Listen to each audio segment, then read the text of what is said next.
le transport par autocar dans notre pays a encore un formidable potentiel. Pourquoi il a un formidable potentiel? Tout d'abord parce qu'il fournit des solutions de transport à des prix défiant toute concurrence. Il a une souplesse que chacun connaît, et d'autre part, j'allais dire, il a aussi son public. L'idée, c'est de mettre en place des liaisons interrégionales.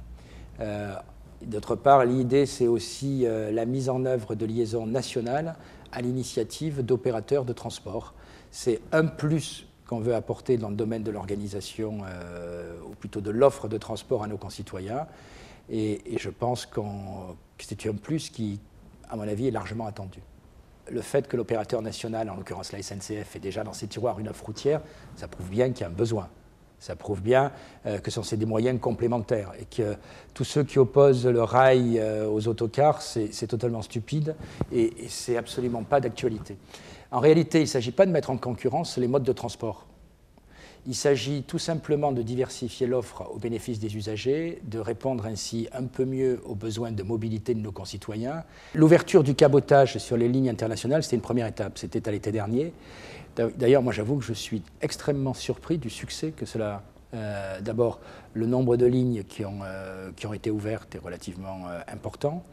Et d'autre part, ceux qui opèrent ces lignes sont relativement satisfaits quand on voit le nombre de passagers. Ce qui veut dire que là aussi, en termes de clientèle, parce que c'est des voyages à des prix tout à fait abordables, parce que ça répond à une clientèle pour qui, j'allais dire, la valeur temps n'a pas le même prix, c'est un véritable succès. Dans certains pays, notamment du sud de l'Europe ou même du nord de l'Europe, les transports par autocar sont bien plus développés.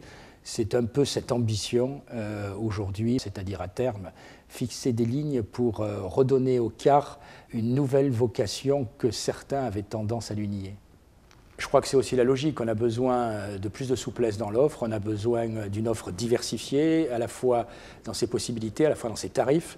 Les clientèles, d'autre part, se multiplient.